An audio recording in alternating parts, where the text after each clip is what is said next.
Good morning. My name is Jason, and I'm with Focus Counseling and Therapy in Daphne. I want to talk a little bit today about marriage, specifically the vows that we make when we get married. That we pledge our life for better or for worse. And I don't mean this to really dog on my generation, I guess, with Generation X and the generation under us, but it is a bit of a condemnation because our divorce rates are skyrocketing.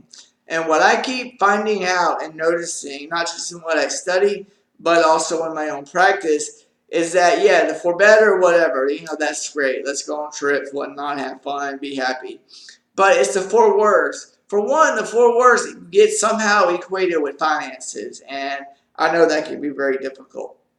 Now, I'm not talking about terrible things like infidelity or child abuse or spousal abuse. Okay, those things go or those things are crimes basically. But I'm talking about those periods of time where you just don't like your spouse very much, where they get on your nerves, where everything they do irks you. That's going to happen. You are going to have seasons in your life where you're going to have those seasons where that spouse can do no wrong, and you're going to have seasons in your life where they just seem like they are going to get on your ever last nerve. And one of the things that can happen, unfortunately, is that we can find ourselves with a wandering eye, where we might look over and say, "Hey, that I don't have the same conflicts with that person," and develop a kind of a fantasy of what that might like. Or heaven forbid, we meet somebody on Facebook or some social media and develop some unrealistic relationship. Because that four worse is going to do two things. One, it's going to make your relationship stronger when you decide to go through it together. Okay? That's why it's there. Because it's going to make your relationship stronger in the end. Because it is going to be a season and it is going to pass. And when it passes, you're going to be stronger and you're going to be a stronger couple than you were. What's a beautiful thing to see is when you see older couples in the park walking, just holding hands. You go up to them and ask them if it was all rainbows and butterflies, and they're going to tell you no, absolutely not. It'll probably be the wife first, if I had to guess, and say, no, he was a pain in the butt to me. But you know what? I loved him for better or for worse. He was my husband, and I made a vow to him, and I am happy that I have kept that vow all this time. One of my favorite couples was in a nursing home, and they were in their 90s, very, very old, very, very sick. And they were in the same room, and they were in the beds. Their beds were close up to where they held hands. And they knew that when one of them passed, that the hand would be let loose.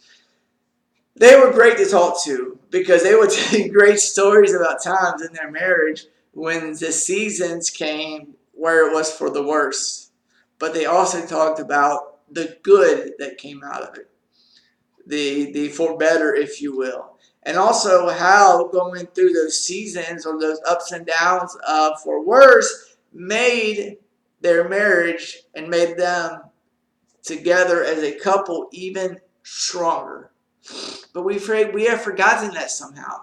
We expect for worse a minor inconvenience when a for worse can be something that can be a very much of a challenge to our relationship, very much of a challenge to ourself and to the sanctity of our marriage. And that is what we have to get through to the other side.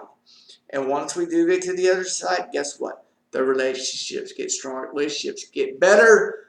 But of course, the truth is you do need both people to be committed. And that can be tricky sometimes. I admit it. As when I do therapy with couples, I've learned the hard way that sometimes one of the people just do not want to put in the effort that it needs for the relationship to work.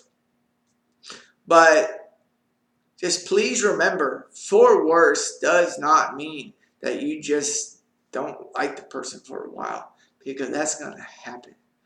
Just remember why you fell in love with them, and and be willing to ride the ride. Because I doubt whatever is going on in your marriage right now that is causing you some anxiety and some stress, probably a year from now, it won't matter.